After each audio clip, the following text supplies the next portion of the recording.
Can anyone get enlightened in this life? What makes one have such a courage to let go of ego? The very word, ego. So it goes by itself if you let it. Can anyone get enlightened in this life? Just about. In the time of the Buddha, there was a serial killer managed to get enlightened. Are there any serial killers here? There's a few people missing.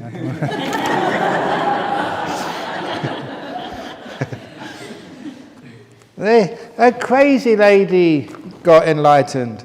Any crazy ladies here? So people got enlightened in those days. So why not these days? So in those days, they followed instructions. In those days, they did not have mobile phones. So anyone can get enlightened in this life, but not everybody does get enlightened. So in other words, the opportunity is there for you. But as I said, it does take some courage, as I said, to let go. And sometimes that courage is a devotion to truth, devotion to meaning.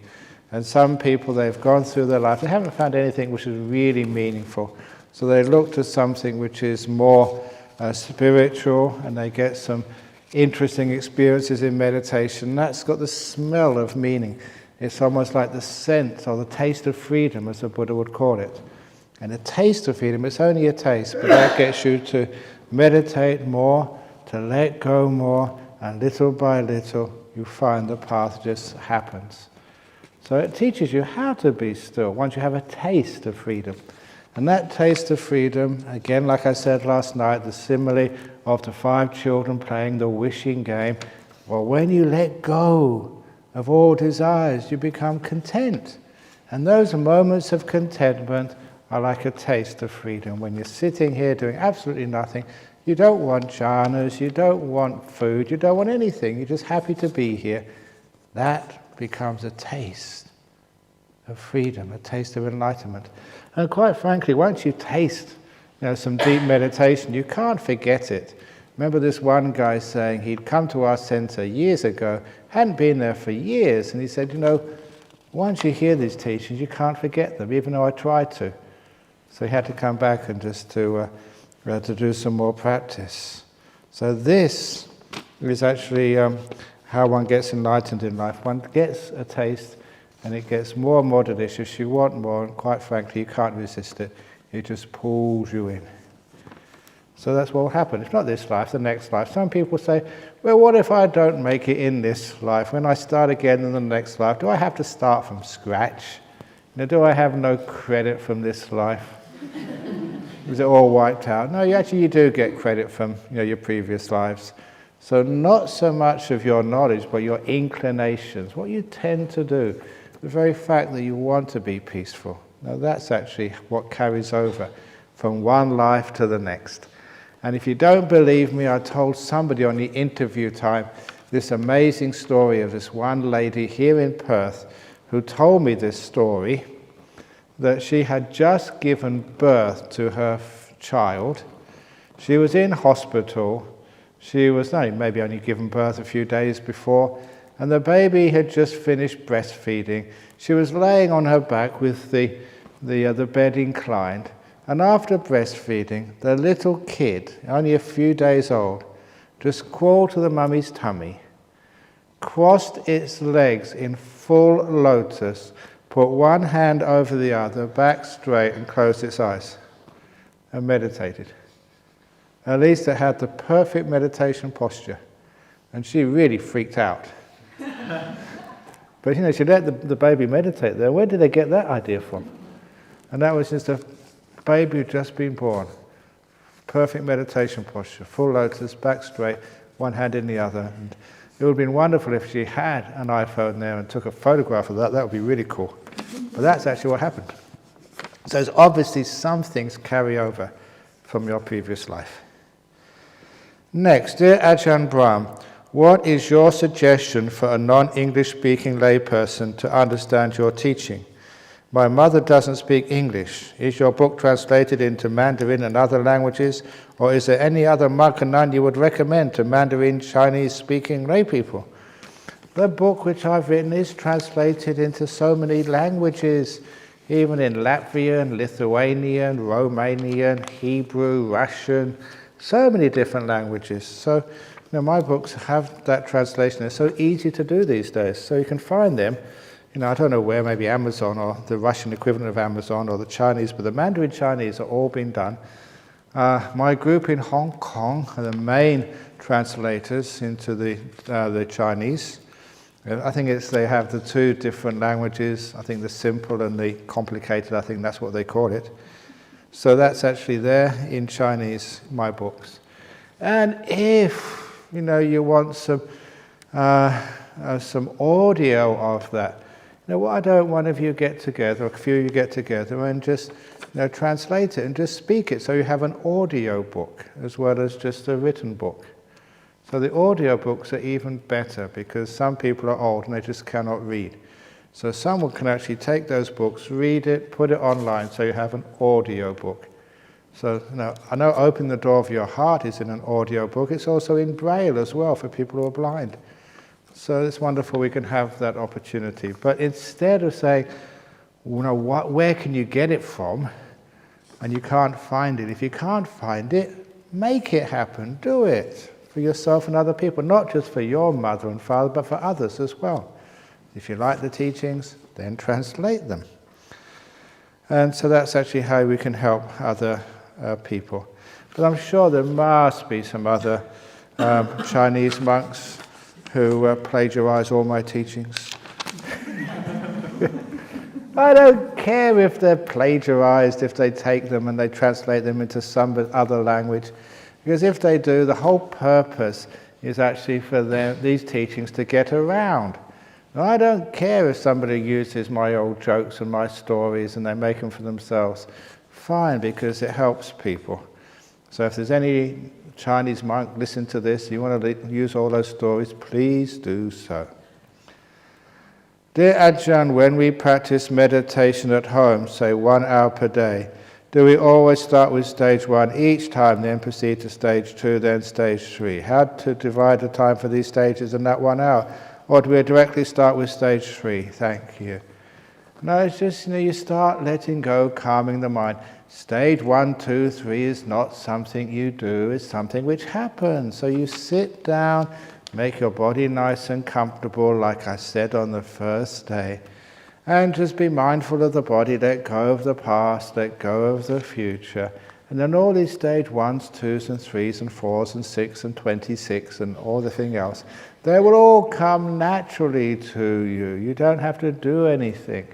That's one of the troubles with these stage 1s, 2s, 3s and 4s. It's like going to school, grade 1, 2, 3, 4, 5 and 6. And, I did all of that and I went to university. What a waste of time that is, because now you forget it all.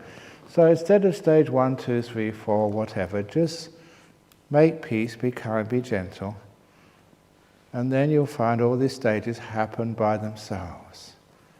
And there are times when you are very peaceful, so you can go through the early stages so quickly. And as somebody asked me in the interviews, and it's a very powerful point, that sometimes if you've had a very deep meditation, been in a jhana or something, you got the nimitta is almost there continuously. So you don't have to even start worrying about the present moment awareness. You close your eyes and this nimitta is right there, right from the beginning. You just carry on with that. If your mind is still and peaceful, you don't have to make it more still and peaceful. It's already there for you. You just have to observe and let go and let the whole thing develop again. But, even if you've adept at jhanas, but you've been busy doing lots and lots of things, or you're tired or you're sick, then again you have to start from the very beginning in the sense that you let go, and first of all you have to be tired, and then you have to just see the mind resting in the present moment, getting its energy back, and then allowing things to disappear little by little. It'll take a longer time. So it's nothing to do with you or your skill or your lack of skill. It's all to do with cause and effect, with nature, that's all. So, sometimes, if you've got something to cook, sometimes, you've got to get the ingredients, you've got to wash them first of all, then you've got to peel them, and then you've got to cook them. But sometimes you get this instant food. You don't need to do anything. And it's amazing, just, the modern convenience for cooking. It's all there for you. You don't have to go through the early stages of cooking like maybe your grandparents used to. I remember this story of this migrant who came, from a very, very backwards part of Somalia or something into Australia. And he went into a supermarket for the first time. And there, when he went into the supermarket for the first time, he saw powdered milk. All you need to do is to add water, you get milk. And he said in the old country we had to get a cow, to feed the cow and just milk it, and it took forever. In the West it's so easy, just add water to powdered milk, you get milk. And he went another aisle of the supermarket, powdered mashed potatoes. Just add water, you get mashed potatoes. In his country you had to dig the potatoes from the ground, wash them and peel them and boil them, then smash them in a masher before you get mashed potatoes. But in the West, it's so easy. Just powdered mashed potato, just add water, you get mashed potato. And his eyes almost bulged when he went to another aisle in the supermarket, and he saw baby powder. Because in his country, to get a baby, you had to get a wife and wait 9 months. It's amazing, the technology in the West. So, the meaning of that, is if your mind is already clean and pure and stuff like that, you don't have to do much at the beginning. But if it's just like a potato dug out of the ground, you have to do a lot of work before you can get mashed potato. Dear Ajahn, let us give 3 sadhus for the great services given by Bianca and Dana in running this retreat. Is Bianca here? Can we wait until Bianca actually comes so she can actually hear it and enjoy it? I think she must be resting. She was working today. And Dania can get them at the same time. Is that okay, Dania? Very good. And also we have to do the 3 sadhus to the teddy bears as well, who's made people's meditation much better. So can we leave that till tomorrow? I'll keep this here for tomorrow. Could you please comment on the relationship between parami, spiritual perfections, and samadhi? Now this whole idea of parami, it's a very interesting subject on spiritual materialism. Because Theravada Buddhism never had anything called parami. In the original text, this parami or spiritual perfections just wasn't there. And then the Mahayana came up, and they introduced these spiritual powers which you are supposed to develop as a bodhisattva on the way to Buddhahood. And they had the 6 spiritual perfections. And as soon as the Theravada heard this, they said, we can't be outdone by the Mahayana, so we have to have parami too. And with the Theravada, to keep one better, they had 10 parami instead of the 6, just to not just to keep up with the Joneses, but to outdo them. And that's basically what happened. But all the spiritual paramis are like, the first one is like dana, generosity. It's just, this beautiful spiritual qualities. You can say 6, you can say 10, you can make up some more. These are the spiritual qualities, like virtue, like compassion, like wisdom, like even equanimity is one of the 10 spiritual paramis. These are just what you build up with practice. You're kind, you keep your precepts. Precepts are hard to keep. It takes training to say no to all those stupid things you'd like to do, which is breaking precepts. Even here it's just hard to keep your precepts. In a very supportive environment. Imagine when you get home. And so, little by little, you're good at keeping precepts. Your ability to do this increases. Your ability to be compassionate. It's not something you say, I'm going to be compassionate. You have to train by that, year by year, to be more compassionate. And so these are things you develop. And I said earlier, these are the things you do carry from life to life. You don't lose out. If you're generous in this life, you find it easy to be generous in the next life. I'm always interested in why some people are just so easy to be generous and other people are just so stingy. It's just something which you develop over the years, over the lifetimes. And saying, why people can't be compassionate. And some people say, yeah, compassion is a good thing, but I just can't do it. Because it's what you learn and what you train over sometimes many lives. So these are what the paramis are. And obviously, if you do start developing these paramis, and of course one of them is samadhi, stillness. Your meditation, it's one of the paramis, the spiritual perfections which you keep on building and building and building up over many years. So this is actually just the spiritual qualities. So don't worry that if you don't get your big paycheck in the end of this life, another life, get credit for your next life, so it'll still be there somewhere, so you can actually access deep meditation and good things later on. Dear Ajahn, I could watch the breath and I see beautiful designs of cloud-like shapes of beautiful colour. Some of them are like the western skies in the evenings at Jhana Grove. But amid all this, I found I had to change the posture and move the legs. Is this could be anything? This appeared about on 3 occasions. Please comment. Okay, I mentioned earlier, I think, that you can have these nimittas and you can still hear sounds and you can still feel the body, the basic nimittas when you're seeing such what I call complex images. As those nimitta get stronger and more simple and more beautiful, again, it's harder to be aware of sounds and especially feelings in the body. That disappears, especially as those lights in the mind get very beautiful and they get powerful. Remember, because it's complex and so many different parts of that image, that's one of the reasons it can't build up power. It is just too scattered. So simple becomes beautiful, and beautiful becomes powerful. And when it starts to get very beautiful and powerful, there's a lot of joy involved, and that's usually the time that you lose all contact with your body and also lose all contact with sound, because you're just having too good a time. You're just immersed in the beauty inside of yourself, and you just can't sort of hear those sounds. So at the beginning stage of nimittas, yes, you can hear sounds. The later stage, they tend to disappear, and it's only in the jhanas they totally go. This is the sound. So this is okay.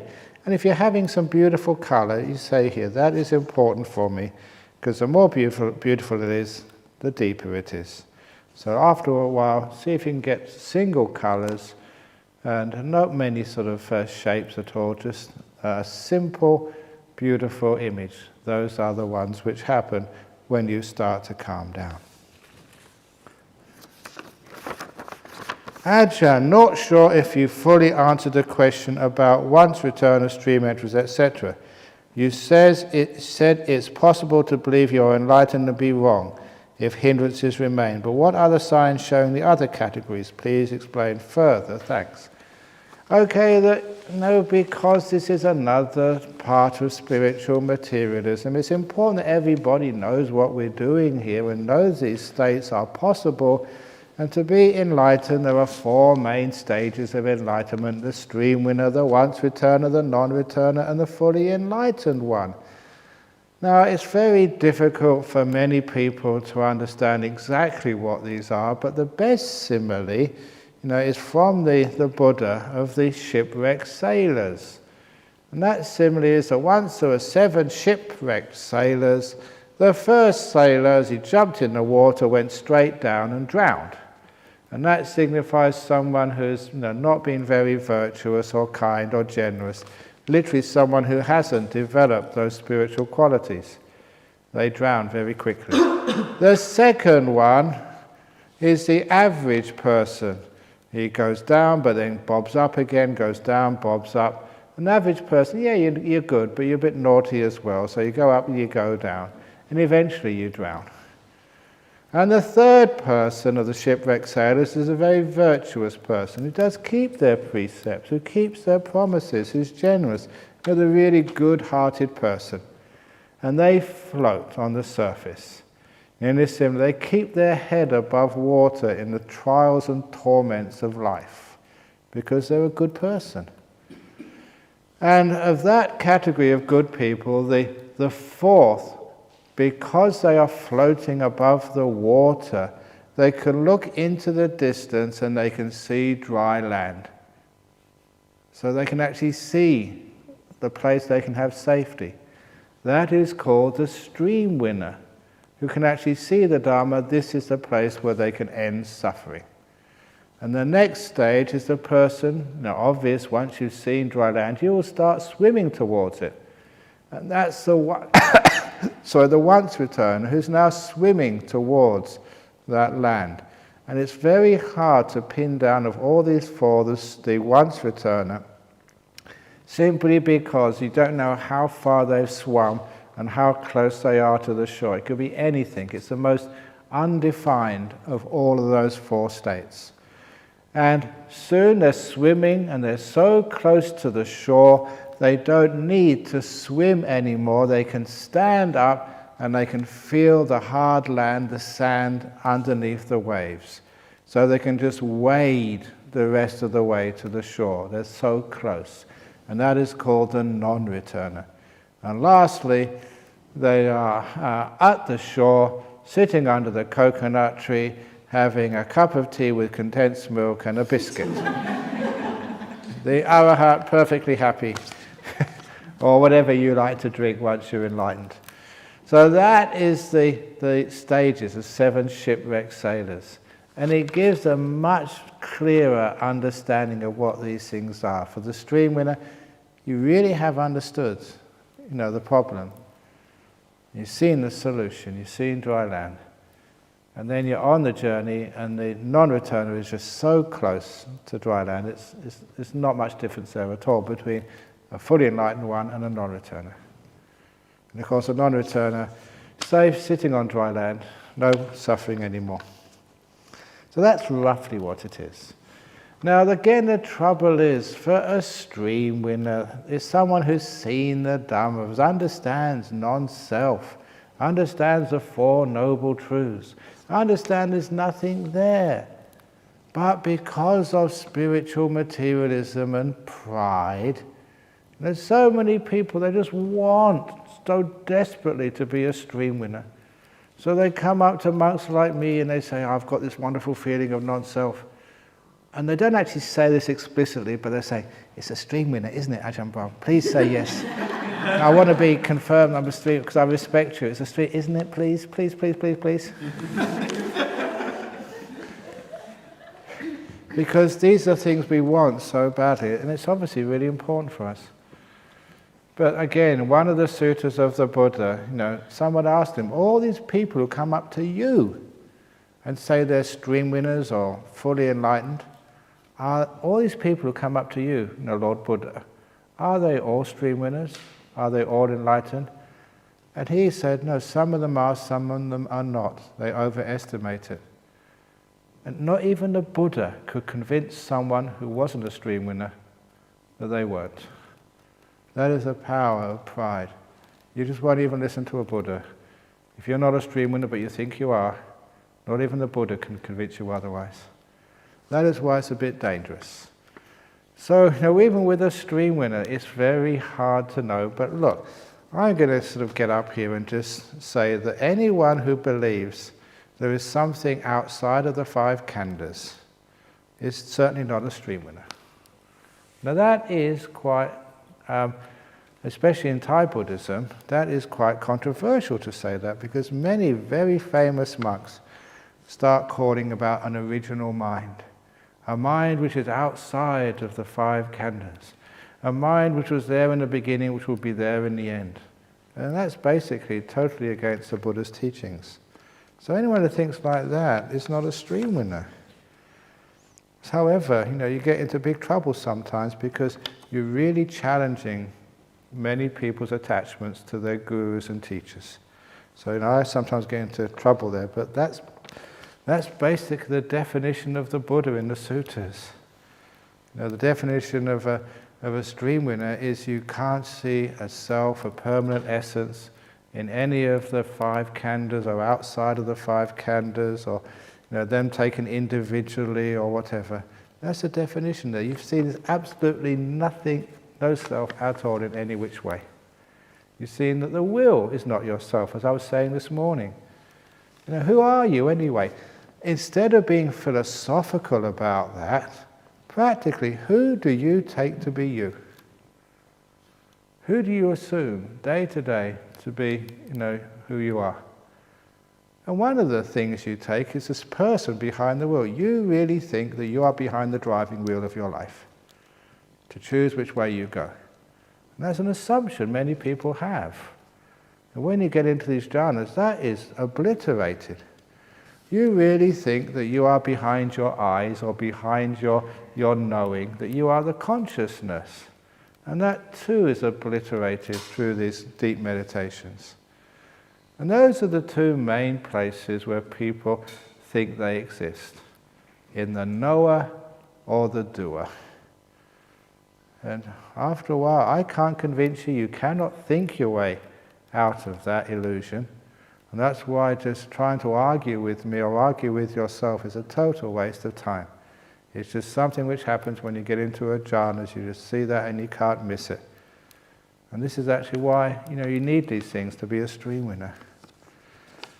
So as far as consciousness goes, there's, that when you watch a movie, all that is still frames going very, very fast, especially the old movies you used to see. Because sometimes that you could actually see the reel of celluloid with the individual pictures. And because they were moved so fast through a light, it gave the illusion not just of movement but of continuity. As if that this was a person moving all the way through, but it was just a shot, single shots moving so fast. And that is a very good description of the conscious process. It moves so fast, we think there's always this one person being conscious throughout, instead of knowing that consciousness sometimes stops and a new form of consciousness arises. It is not continuous. The simile I used, it is like going to the beach. From a distance you think it's a continuous stretch of sand.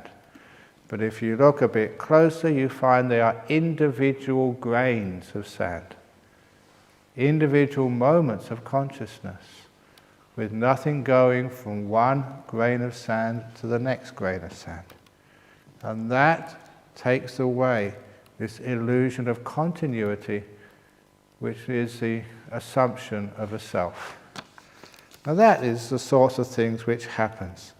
And it means that you don't see that there's any self anywhere, let alone in the outside the 5 khandhas. And that's actually one of the signs of being a stream winner. As far as it gets to the non-returners, well, that's pretty easy. You don't have any lust or anger.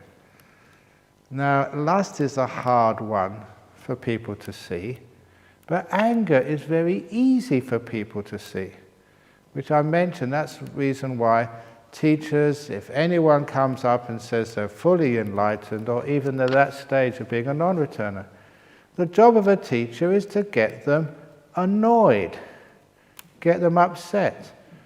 And hopefully you've all read my book and the story from, I think, Sung Po. He wrote this story of a monk who asked his abbot, I really want to go for enlightenment in this life. And if I stay in the monastery with all these duties and ceremonies, I can't give 100% to my meditation and my striving for enlightenment. But not a long way from this monastery is a lake. In the middle of that lake is an uninhabited little island. may I have permission to build a little hut in that island? And may I have permission for you to send an attendant, a temple boy, once a week over to that island, just with supplies of food and anything else which I may need. Just simple things, nothing complicated, just once a week. So I can live in solitude with no hindrances or burdens to strive for enlightenment. And the way he put it, the abbot said, okay, no, you can do that. So he quickly built a simple hut, and once a week the attendant would go over with simple food, maybe some rice and vegetables, and any other thing which he may need, like toilet paper. I don't know what they needed then. And after 3 years, this monk thought he had cracked it, that he was now enlightened. Now what should he do? So the next time the attendant came over, the monk asked the attendant the week later to please send over some parchment, some ink, and one of those old-fashioned quill pens. He wanted to do some calligraphy. A week later, the attendant came and gave him the parchment, ink, and pen. And then the monk meditated very deeply, because he was about to write the poem of his enlightenment. And after coming out of his meditation, he wrote with a very clear mind, "The diligent monk." That was the first line, because the poems have to be 4-line poems. "The diligent monk, alone for 3 years, is no longer moved by the 4 worldly winds." And in Buddhism, not being moved by the 4 worldly winds is a way of saying you are fully enlightened, an arahat, no longer moved by anything. And having written this in exquisite calligraphy, you know that calligraphy in Asia can sell for thousands, hundreds of thousands of dollars, because it's an artistic form. And that's the only way that you could write calligraphy to such a high standard, to meditate and make your mind just so peaceful and focused. And having written that calligraphy, he rested and waited for the attendant to come. And he handed the calligraphy to the attendant. 1 week later, the attendant came back with the answer. And it was another parchment just like his. And the monk opened that parchment and he discovered it was his parchment. It was his calligraphy. But over the first line of exquisite calligraphy, the diligent monk, the abbot had scrawled in red pen, fart, F-A-R-T. Alone for 3 years. It was another fart, now in capital letters, F-A-R-T. In the third line, is no longer moved.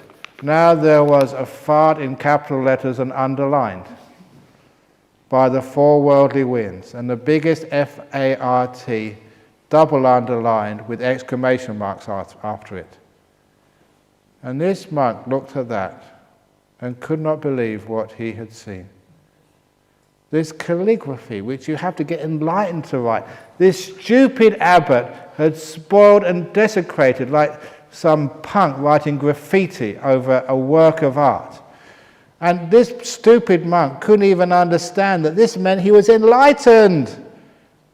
And he quickly ran after the attendant, called him back, and said, "Take me over to see the abbot." And when he got back over the lake, he stormed into the abbot's office. He slammed the parchment on the table and said, "Explain this. You've ruined a piece of timeless calligraphy."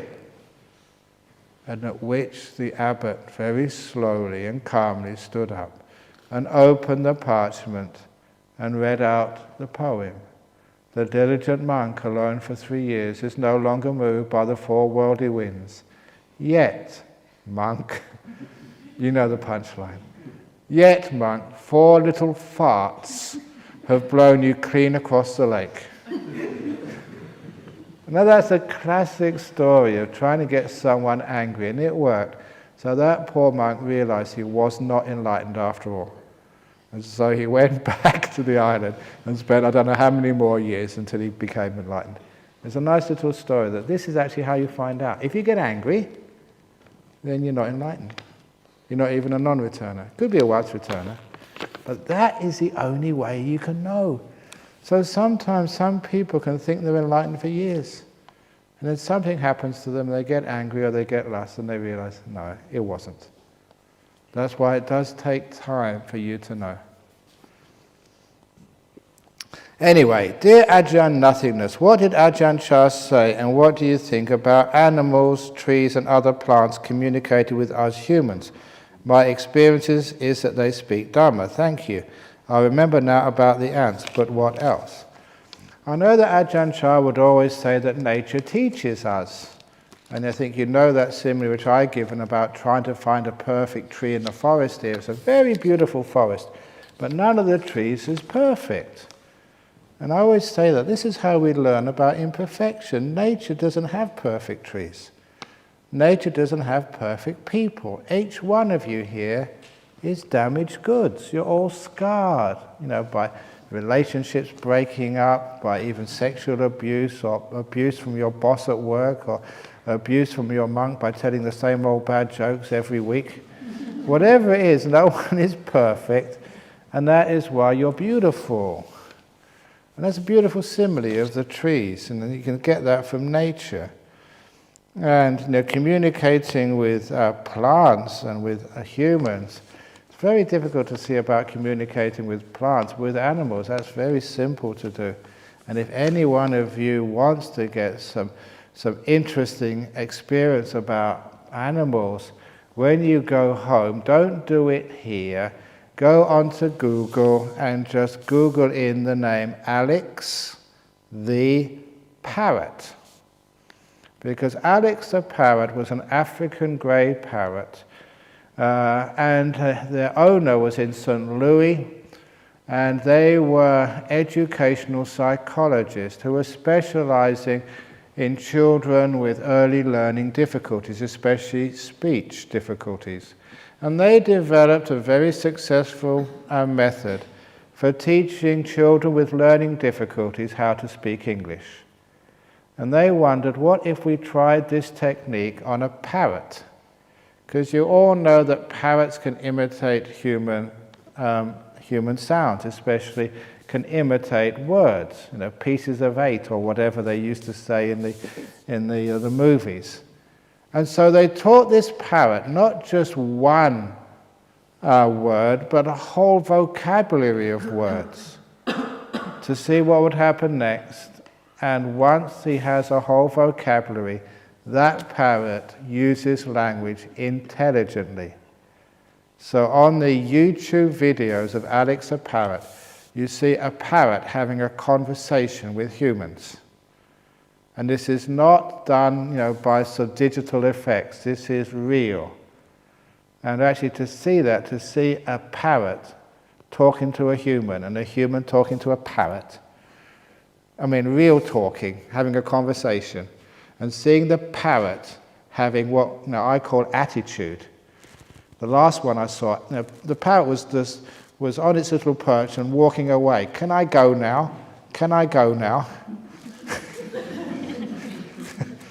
And it's funny, but it's spooky, because that is the most close to, it's teaching animals how to speak, using human language, using English. And it works. So that would actually show you how you can communicate with animals. You can actually teach them English, and they use it intelligently. And that really spooks you. And if that parrot can do that, why can't other animals do that? I know there was this, this gorilla in New York Zoo they taught sign language to. And one day they were surprised that the gorilla was actually talking to itself.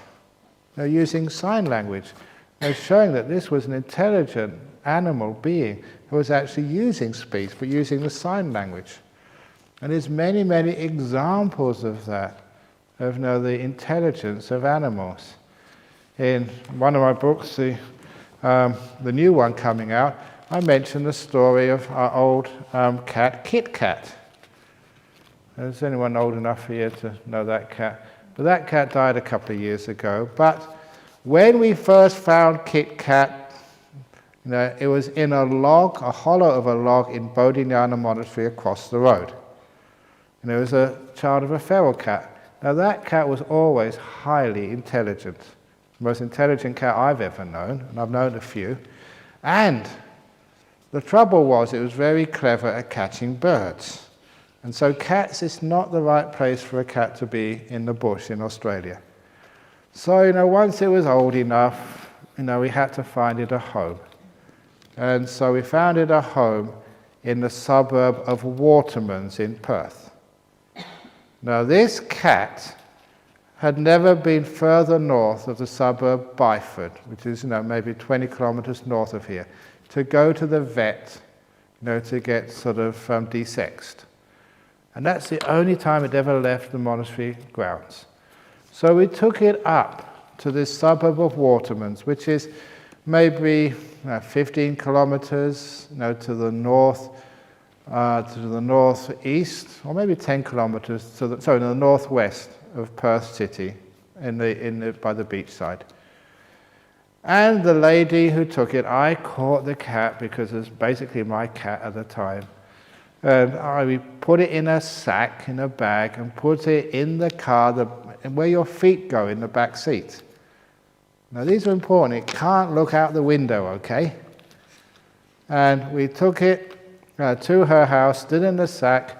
When she got into her driveway, straight into the house, and kept it in the house for 3 days. Now trying to accustom it to its new abode. And after 3 days, she let it out into the garden. And of course, you know what happened. The cat just ran to the front gate. She tried to run after it, couldn't sort of match its speed, got into her car and tried looking for it and couldn't find it at all. Now that was, I think, a Saturday or a Sunday. It was on the weekend when I was on duty in our temple in Nollamara. And Nollamara is about 10 kilometres from Watermans, mostly eastward and a bit south. And because I was on duty there, she called me, maybe a couple of hours after, the cat had vanished. She said, "I've been looking for it for hours, I can't find it. I'm sorry, I've lost your cat." And I replied to her, "Don't worry, it's with me here in Nollamara Temple." Because shortly before that time, I was passing the front door, the old wooden front door, and I heard something meowing outside. I opened it, and there was this cat, Kit Kat. Its paws were so hot, because it was one of these hot summer days. And I poured it inside. I thought, this can't be Kit Kat. And it was. It was her. And I just gave it saucer and saucer and saucer of milk. It just vacuumed up about 6 or 7, 8 saucers. It must have been so hot. And then it weed on the carpet. But there's no way you could be critical of that cat for doing something like that.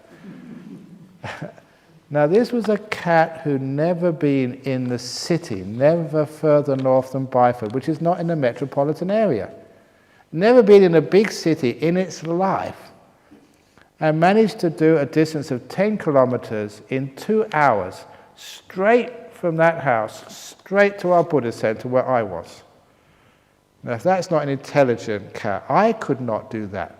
If you put me in a city I've never been to before,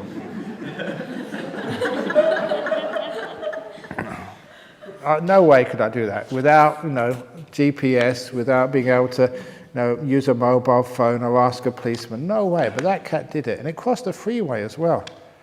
How it did that? And of course, after that time, it had, birds. I'm sorry, but that cat belongs in the monastery. So, and it only died a couple of years ago. It's a very beautiful cat. So that's the intelligence of animals. You can't sort of deny they've got something. So that's what we say about animals. Dear Ajahn, what is unshakable faith in the triple gem? Any test to know that we have it or not? That is one of the qualities of a stream winner, which is why you ask that question. It means you won't get converted, to some other religion. It means that, the Buddha, the Dhamma, the Sangha is, this is, what you have faith in, that the Buddha was an enlightened being, that he actually existed, it's not some myth. And the Buddha actually, was enlightened. He wasn't faking it. And the Dhamma, which the Buddha taught, is actually true. And there are, Aryans, there are enlightened beings available today. So that's the unshakable faith.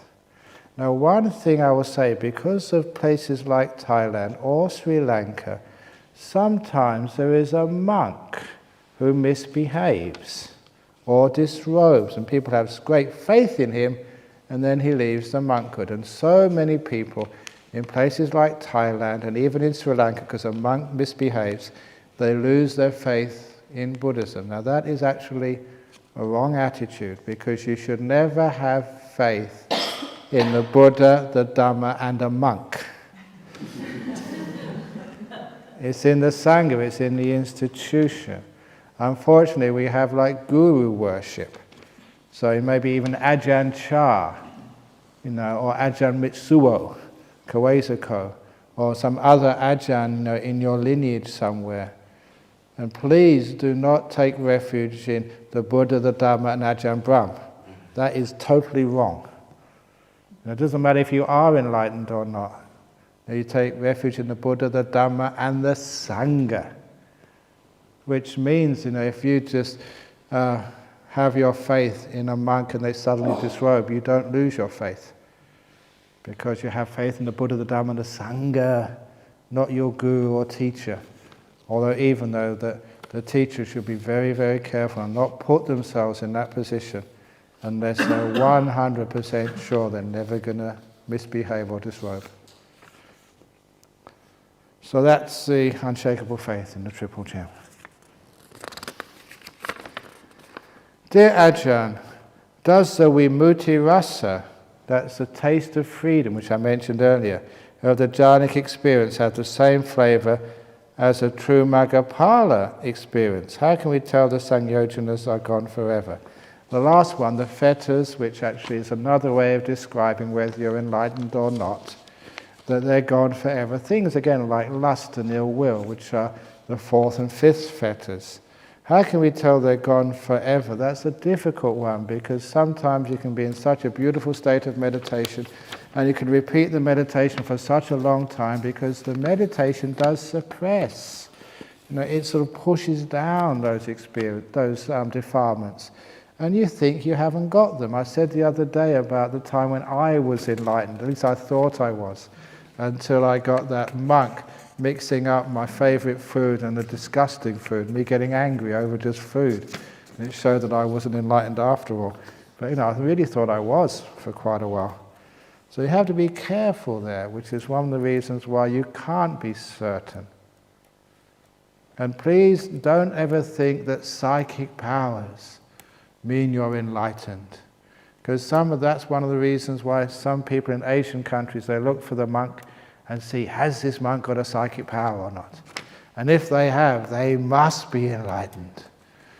Now, psychic powers are just a bit of razzmatazz, and for those of you who know the story of the Buddha, even someone like Devadatta had psychic powers, and he certainly was not enlightened. He tried to kill the Buddha. Psychic powers are no guarantee that you are enlightened. So people love to see those. They love to say, can you show us a trick? Can you just I've always wanted to see someone levitate. Have you ever wanted to see someone levitate? Yes. Really? Well, then go to the airport. But people like that stuff. But even if you did, it wouldn't prove anything. That's the point. And if you did do that sort of stuff, you have all these scientists just poking you and prodding you, and you'd just be a laboratory rat as they try and prove to you it was just a fake. That's why, doing psychic powers is well. And if you could read people's minds, imagine, I could prove to you I could read people's minds. What would happen next? Our local, I've been reading the news, our local secret service, they would use me to read the mobile phones of the Indonesian government, instead of doing it through the Americans. It would be much more efficient. I could actually stand at the airport and I could say, that's a terrorist, that's not. You don't have to go through security anymore. Just get a few monks, who've got psychic powers, and just say, you've got an aerosol in your can, get out. Wouldn't that be efficient? You just go straight through and just a monk will stop, no, you stop. And you would never be able to sort of fool anybody, because in the psychic powers, we all know what you're up to. Wouldn't that be efficient? So I spend all my time working instead of meditating. So basically, if you show psychic powers, you're just a freak. And you'll be misused. That's why we don't do that. And that's why also, if you do have psychic powers, it's nothing to do with enlightenment or not at all. And some people do have those psychic powers. I know sometimes they lose them. You know why they lose them? It's because of conceit and pride. They think they are somebody, and that's why they disappear. You have to have a very pure mind to have a psychic power. So that's why you cannot tell through psychic powers. And a lot of people, somebody reads your mind and they've read your mind and you think they must be enlightened. That does not mean that at all. So actually the taste of freedom after jhanic experience, that's the taste of what it's like when there's no defilements at all. It's just the freedom, the bliss. So it is a taste of freedom, but it's only a taste. You haven't had the full meal yet. Can a person attain nibbana while doing other types of meditation, such as loving kindness? Of course. There is only, again, remember, the two types of meditation you can do. Second Noble Truth meditation and Third Noble Truth meditation. I said it on the first day. Those are the only two types of meditation. Second Noble Truth meditation is wanting something. That always leads to suffering. That's the Second Noble Truth of Buddhism. And that's not recommended. The other type of meditation, the only type of meditation which is recommended, is letting go of wanting, which leads to nibbana. That's the Third Noble Truth. And so all the other types of meditation, and I tell this as a joke, but this is actually quite true. Sometimes when people come to see me and they want to learn meditation, okay, I teach them the breath meditation. That's the most common. And if they can't do the breath meditation, then I teach them anapanasati. And if they can't do anapanasati, then I teach them loving kindness. And if they can't do loving kindness, then I teach them metta meditation. For those of you who don't know, metta means loving kindness. Anapanasati does mean breath meditation. And if they can't do that, then I do like body meditation. If they can't do that, I do like kayagata sati, which is that meditation. If they can't do that, then I teach them letting go meditation. If they can't do letting go meditation, I teach them sunyata meditation. If they can't do that, which is emptiness meditation, if they can't do that, then I teach them breath meditation. By that time, they've forgotten that's where they started. And I do that because all the meditations are precisely the same. What is metta or loving kindness meditation anyway? Opening the door of my heart to this moment, no matter what it is, without judgment, embracing it, which is another word for letting it be, and respecting it. So metta is just another word for this beautiful letting things be. Loving a person for who they are, not wanting to change them in a bit. Just, this is good enough. Everything you've been saying, just making peace, being kind, being gentle, it's just one and the same. It's Third Noble Truth meditation, letting go. So you can call it different names, but it's all the same. An easy question for you, few at last. Do we capitalize the word Dhamma, and do we need the before Dhamma? Thank you. If you want, you can. If you don't need to, you don't have to. No, it doesn't matter. Apparently there was a TV program, Dharma and Greg. So if that's your name, you have to capitalize it. But that's not the Dhamma. So whatever it is, there's a very good cartoon book. I don't know where it's gone to. The Dharma the Cat. Where did that go? We got a copy of it. I gave it to somebody and they haven't given it back. Very nice Dhamma the Cat. Very good cartoon book. So it's nice to see the word Dhamma coming up into people's in culture. So you can capitalize it if you want, you don't have to if you don't want to. No rules. My wife, my daughter and I enjoy sitting together and telling animal stories of Buddhism. Can you please tell the one where the Buddha and Ananda and the monks are walking down the street opposite the drunken elephant, for the great happiness, peace and joy and clarity of my daughter, my wife, and all beings. Thank you, P.S. I love you. No? That's me. P.S. I love you, loves, my beloved wife and daughter, I miss you. Blisses and cuddles, and hugs, good night, rest well. Well, anyway, they're just being kind. So the animal story of the Nalagiri, the elephant, if you don't know that, that's a good simile which I use for how to deal with problems in meditation. So I don't mind telling that story now.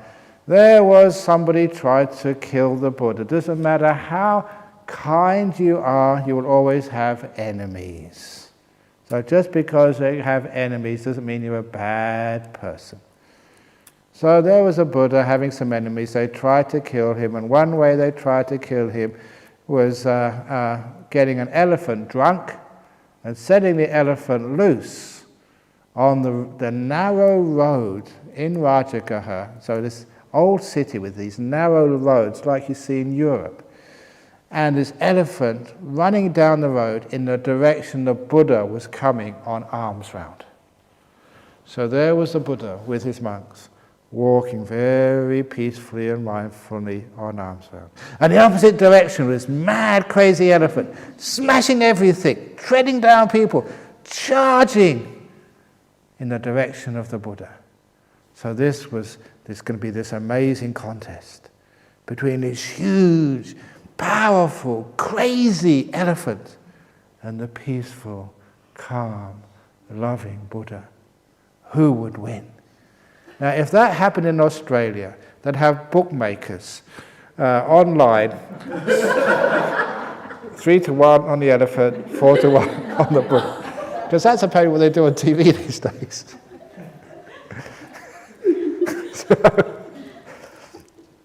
So, all the people were running away, and they saw the holy monks say, "Get out of the way, there's an elephant coming your direction." And they say, all these monks, walking so peacefully and calm, jumped over the walls, climbed up the trees, ran in through the windows, all except 2 monks, the Buddha and his devoted disciple, Ananda. Now we have a man over there called Ananda, named after the Buddha.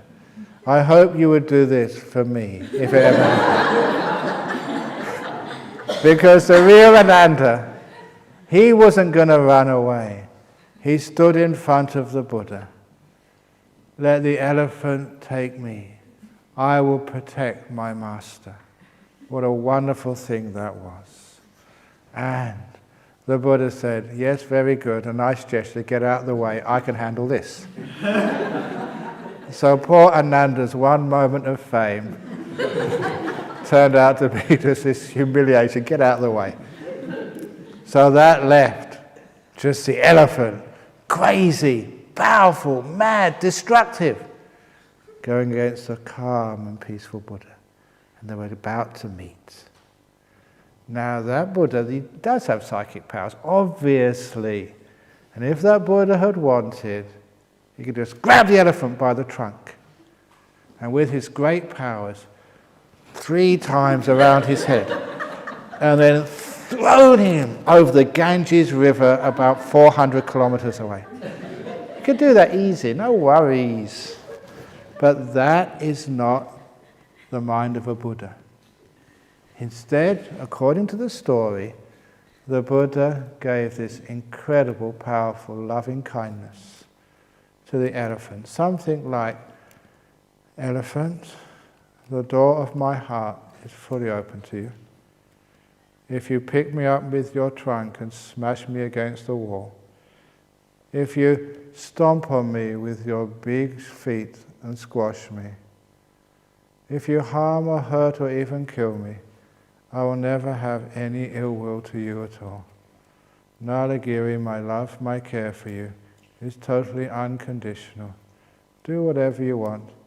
I will always give you peace, compassion, and love. Now, if you give that type of loving kindness with a mind which has been trained to the level of a Buddha, nothing can resist it. And the next moment, this elephant was bowing to the Buddha, and the Buddha was stroking his trunk. There, Nalagiri. There, Nalagiri. In that story, that's how the elephant was subdued by the loving kindness of the Buddha. And if you think that story is made up, you know there's a monk in Thailand who was sitting in the jungle, meditating with many monks who saw this when a king cobra came up to him in the jungle. In that part of Thailand, in the northeast, they had a nickname. The king cobra was also known as the one-step snake. And it was called a one-step snake because if it bit you, you only had one step before you died. That's how venomous it was. And it's a huge one. And this king cobra came right up to this monk as he was meditating, lifted up its hood, lifted up its head, opened its hood. I always get a few people going. And the reason I do that, it wakes you up. It's the story and it's exciting. Now, for those of you who've lived, in such countries and jungles, you will know it's a waste of time running away because those snakes run much faster than you can. When I've seen those snakes and how fast they run, it's scary. You will not be able to outrun them. So what this monk did, and all the other monks reported as they all saw it, he lifted up his hand and patted the king cobra on the head, saying to the cobra in Thai, "Thank you for visiting me." And he carried on patting for quite a long time, and the king cobra enjoyed every moment of it because it was accompanied by incredible loving kindness. The king cobra will never bite you with that. And after having his head patted by the head monk, the king cobra got his hood in, put his head down, and apparently he went to see another monk. And the other monk said, "No way, go back to him." So if you've got such incredible loving kindness, animals will never ever harm you, even big animals, simply because you're just too soft and cuddly. They won't be able to do that. Instead, they'll actually protect you. So that's, the animals, they know who their friends are. So that's another story of Nalagiri, with the story, a modern story of a monk in Thailand.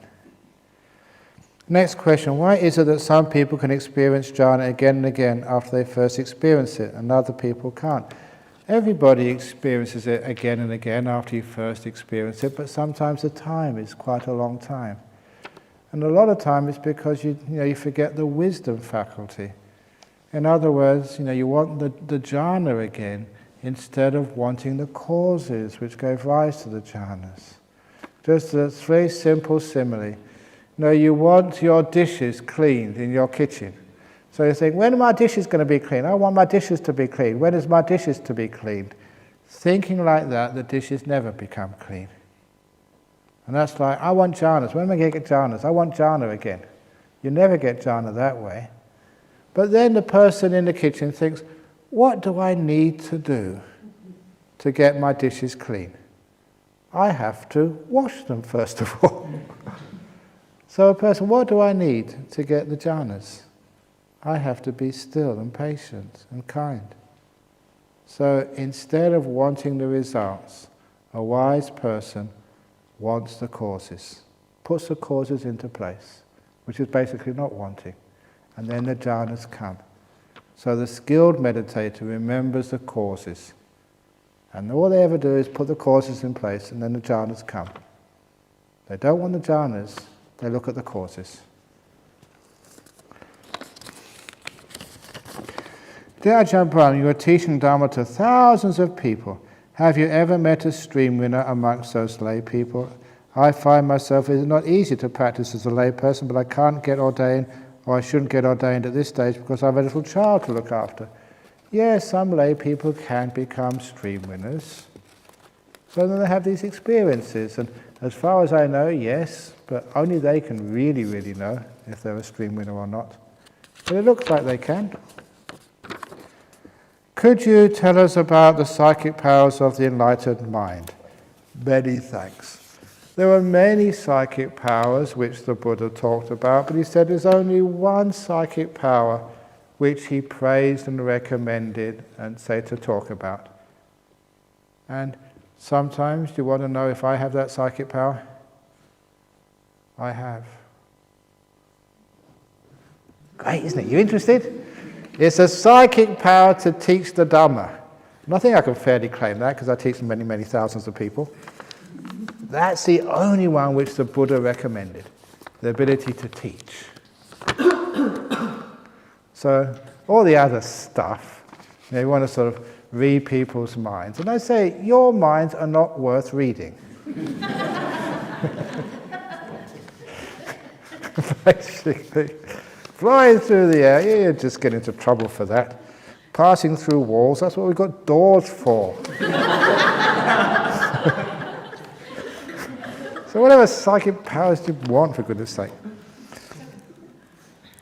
Does meditation in previous lives help in this life?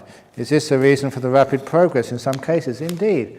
Now, if you've had deep meditation in a previous life, those inclinations remain. That is why the Buddha, in his last life, he sat under a rose apple tree and got into a first jhana when he was only a kid. You don't do that just, spontaneously. That was because the past life he was a monk with Kassapa the Buddha. Dear Ajahn, ladies do not like to say their age when past middle age, and it's understandable. Why men do not like to say their age when they are old, 65 plus? Thank you, Ajahn Brahm. That is sexist. Yeah, you're saying ladies do not like to say their age when they pass middle age, and that's understandable. But when men do that, that's not understandable. No, that's unfair. But anyway, I don't know why you don't tell your age anyway. It doesn't matter if you're old, because they say with age there is wisdom. So add a few years to your age if you want. You know that my father, when he died, he was about 47, I think. But you know, he'd always lied to my mother, because when he first met her, he took a couple of years off his age. And my mother always believed he was 2 years younger than he actually was. It was only when he died, when we had to get the birth certificate, I remember telling him, oh my God, your father was 2 years younger than he told me. His whole life, she thought she'd married someone 2 years younger. So even men lie about their age as well, let alone women. Goodness gracious. I don't know why people do that. So, I mean, I don't mind my age. How old am I? 62 I am now. And so, tell your age, it's very good. I don't know why they don't tell their age anyway. I don't know if I agree with that question. I think ladies do not like to say their age when past middle age. It's understandable. Those are stupid ladies. Just say your age, and it's wonderful. Why men like to say their age when they're old, 65 plus? No, say your age, it's nice. Dear Venerable, no, you have to be a Buddhist to follow the Four Noble Truths. Oh, do you have to be a Buddhist to follow the Four Noble Truths and the Eightfold Path? And the idea is no. But you don't have to think you're a Buddhist, but actually you are a Buddhist if you follow the Four Noble Truths and the Eightfold Path. Just before the Buddha passed away, he was asked this very wonderful question: is it only in Buddhism that people become enlightened?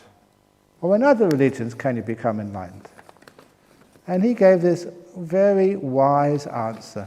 It doesn't matter what you call yourself. It doesn't matter what religion you think you belong to. If you practice the Eightfold Path, you become enlightened. That's it.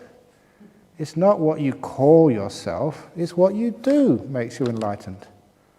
So as long as you're practicing the Eightfold Path, you'll be enlightened.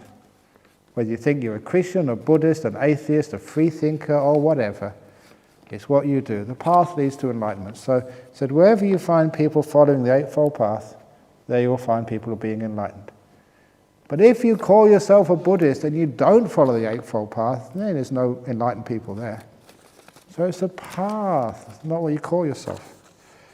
Dear Ajahn Brahm, could you please kindly explain the states of so one, how to achieve it, what are the basic needs? Thank you. So one is another word for stream winner. I've already mentioned that already.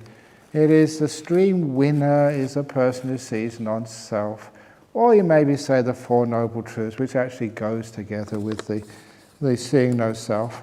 But that actually is the basic one, the anatta, no self, nobody in here. And I've already mentioned the way to do that is following the Eightfold Path, the last factor of which is the jhanas. So that's what one needs to do.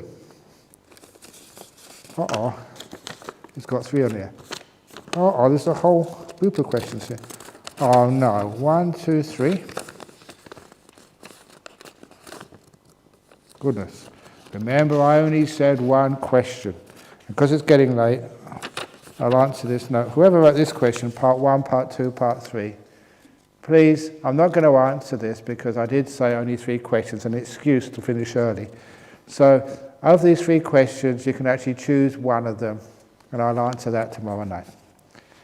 I heard there's an ultimate nibbana machine whose sole purpose is to turn itself off in your collection of gadgets. Can we see it?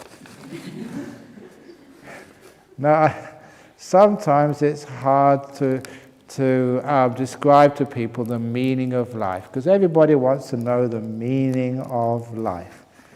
And I remember somebody saying, one of the monks from California saying that someone had developed this machine, a very small machine you put on your coffee table, and all it's got on it is a simple switch. And it's a conversation piece. And people say, what does this do? What's it for? And you say, it's a meaning of life machine. I said, well, why? Turn it on and see what it does. So you flip the switch, and you hear that levers start to turn, and then a flap lifts up, this hand comes out, turns off the switch, and goes back inside again. That's the meaning of life machine. The whole meaning of life is to turn yourself off to nibbana. You can contemplate that as long as you like, but that's the meaning of life. Actually, we auctioned that off. Who actually got that? I don't know, someone's got the meaning of life, but I haven't got the meaning of life. I've lost the meaning of life now. Someone did something bad to me. Oh, you're so lucky. Is that what you expected? I want them to see the error of their ways and to change. I know I shouldn't think like this, but I'm finding it hard to break free of this way of thinking. What should I do? Thanks with metta. They will never see the error of their ways. Because you can't make them see the error of their ways. You can't even make yourself see the error of your own ways, let alone somebody else's ways. So just look after yourself first of all. See the error of your ways first of all. And then you may be able to teach somebody else. And what I mean by that is you got angry. Someone did bad to me, and you're upset at them. Look upon them as your teacher. They've done something bad to you. And this is a great opportunity for you to learn forgiveness and letting go. Number one, they only did something bad to you once. And as I said, every time you remember it, every time you write that up on a piece of paper, they are doing something bad to you again. Now that's a silly point. Why do we keep remembering all the bad things which happen to us? So we should remember the good things that happen to us if we're going to remember anything. And let all the bad just rot in the past.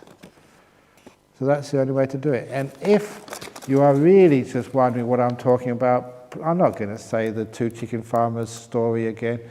Is there anyone here who doesn't know the story of the two chicken farmers? Put your hand up. 2 or 3. You can stay before. You can stay behind afterwards, and I'll tell you that story of how to let go of the pain of the past. Your emptiness. I found out today. Here we go. I found out today that McDonald's use red in their advertising to stir up and arouse your desire.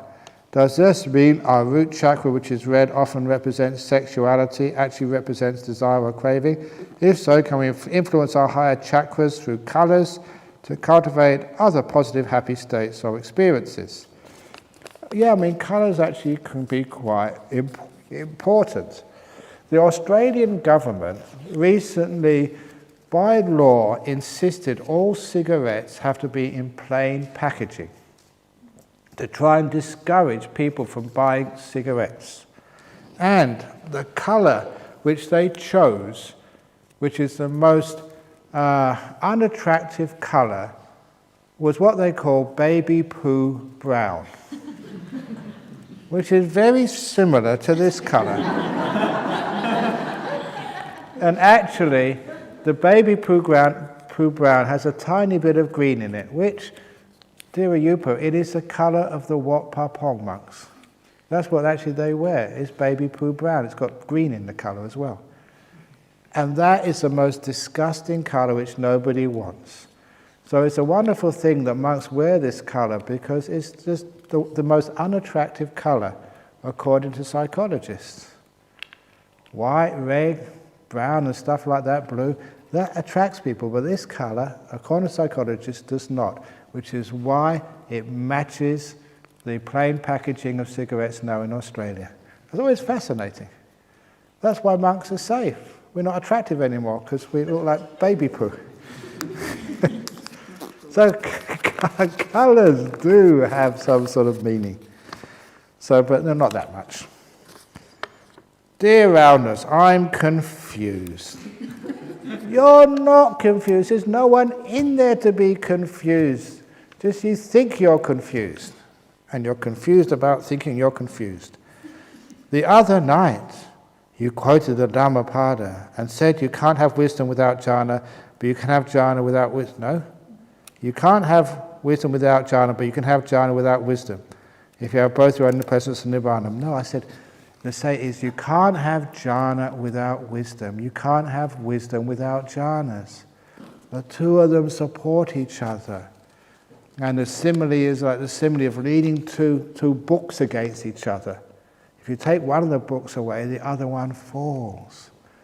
So you can't have wisdom without jhana. You can't have jhana without wisdom. Take one of those away, and the other one falls. So if no jhana, you have no wisdom. You have no wisdom, you have no jhana. You need both of them. And then when you have jhana and wisdom, you have in the presence of enlightenment. So you heard me wrongly there, because your question's, how can you have jhana without wisdom? You can't. You need both. And that's one of the powerful sayings. When you have jhana and wisdom, you are in the presence of enlightenment. Sawe nibbana santike. And some of the similes I use for that, the jhana is like the match, the wisdom is like the gunpowder. When you bring those two together, you're going to get an explosion. And sometimes that's what it feels like when you have one of these enlightenment experiences, like becoming a soul one, a stream winner. Bang! Something amazing has happened. And, head over heels, mentally. And many, many of those defilements have been just destroyed, like a big explosion. But like any explosion, you have to wait for the dust to settle to see what's really been destroyed and what is still standing. And if it's a big explosion, things like, self-view and stuff are gone. But sometimes you have that explosion and you wait, sometimes a year or 2 years, and you've still got a few of those things left. But it's like a nice simile. The other simile is like the flashlight and the map. Jhana is the flashlight, all the wisdom is the map. And you can't find any treasure without both of those. You can have a map, but no flashlight to find your way. You can have a flashlight, but no map. You need both of them, the jhana and the wisdom together. And then you'll find the treasure of the Dhamma. Maybe I will answer the first question of this three-part question, because we've got a bit of time. These are the stories of my meditation. And maybe this is personal stuff, so whoever asks this question, this is like the sort of stuff you should have in interview times, because this is too long a question. So those are the questions for this evening. I finished a little bit early, which I intended to, because I've been going on a bit too long. And just like if you eat too much food, you get indigestion. If you listen to too many answers to questions, you also get indigestion. You can't remember what was said first. That's why you don't want to teach too long. And in fact, sometimes after the talks, I ask people, what did I talk about? And they said, I don't know, but it was very good. And that really is a downer. In the end, what they really remember is the jokes. That's usually all they remember. So anyway, thank you for all those questions. We have one more full day left to become enlightened. So don't waste it. Because you can do all that messing around, like answering your mobile phones and stuff, and talking when you get home. But can you do that? So can you meditate when you get home? Sometimes people ask me, what should I do when I get home? I'm too busy. You've got another day left. Use it wisely. So tomorrow morning, if you haven't been for the morning chanting yet, this is your last chance. Otherwise you will regret it. You missed an amazing event, the morning chanting.